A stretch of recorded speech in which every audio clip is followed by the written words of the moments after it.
வந்து முன்னால வந்து நிற்கிறதுக்கு உள்ள என்று பண்ணும்போதே உங்க எல்லாருடைய சிரிச்ச முகத்தையும் உங்களுடைய அன்பையும் பார்க்கும்போது ஆண்டவர் வந்து நான் ஆண்டவர் ரொம்ப ரொம்ப துதிச்சேன். இந்த அருமையான வாய்ப்பை எனக்கு கொடுத்த அருமையான பாஸ்டருக்கும் சிஸ்டருக்கும் முதலாவது இந்த நன்றிகளை தெரிவித்துக் கொள்கிறேன். அவங்க ஒவ்வொருக்கும் இந்த நன்றியை தெரிவித்துக் கொள்கிறேன். இந்த 2 சாட்சிகளை நம்ம கேட்டோம். Brother Louis and Stella sister 2 பேருமே சொன்னாங்க, இந்த மாதிரி நான் இந்த சபை எப்படி, இந்த இடம் எப்படி இருந்துச்சு, இப்போ எப்படி இருக்கு அப்படின்ட்டு. ஸோ அவங்க 2 பேருமே சொல்லும் போது எனக்கு எபேசியர் 2ஆம் அதிகாரம் 10வது வசனம் என்னுடைய ஞாபகத்துக்கு வந்துச்சு. தயவுசெய்து யாராவது ஒருத்தர் முடிஞ்சா வாசிங்க. எபேசியர் 2:10. கர்த்தர் மிகவும் நல்லவர், அவருடைய செய்திகள் வந்து நம்மளால ஆராய்ந்து முடியாது, அவர் ஆச்சரியமானவர்.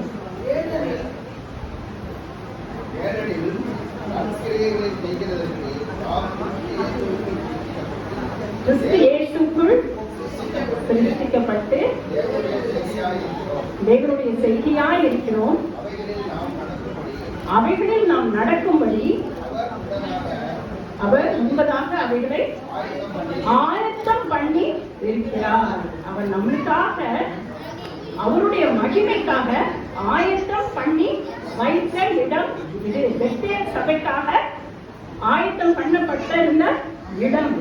சோ ஆண்டவர் எவ்வளவு வல்லமையுடையவர்ல, அவருடைய யோசனைகள் ஆச்சரியமானவைகள், அவருடைய செயலில் அவர் மகத்துவமானவர்.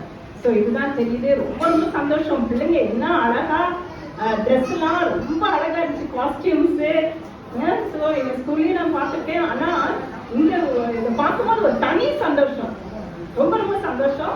ஸோ குட்டீஸ் டான்ஸ் ஆடினது, அந்த டிராமா, பிள்ளைங்க வசனங்கள், ஆண்டவருடைய வசனங்கள் ரொம்ப மகிமையானவைகள், வாழ்க்கையை கட்டக்கூடிய ஜீவனுள்ள வார்த்தைகள். அதை வந்து நீங்க வந்து இந்த மைக்ல வந்து சொன்னது உங்களோட வாழ்க்கைக்கே அது வந்து ஒரு பெரிய பெரிய ஆசீர்வாதம். அதை டீச் பண்ண டீச்சர்ஸ் இல்லையா, ஒவ்வொருவரும் பாஸ்டர் சிஸ்டர் எல்லாருக்கும் வந்து என்னுடைய பாராட்டுகளையும் நன்றிகளையும் தெரிவித்துக் கொள்கிறேன்.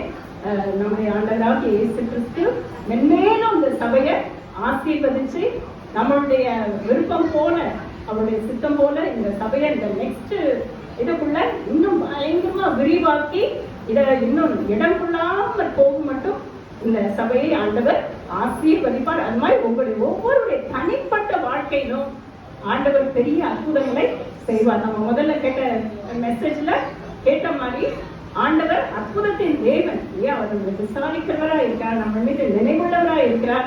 அதனால அவர் வந்து பெரிய அற்புதங்களை நம்முடைய வாழ்க்கையில அவர் செய்ய வல்லமுள்ள தேவனாய் இருக்கிறார். சரியா? இப்போ கதை கேட்க ரெடியா?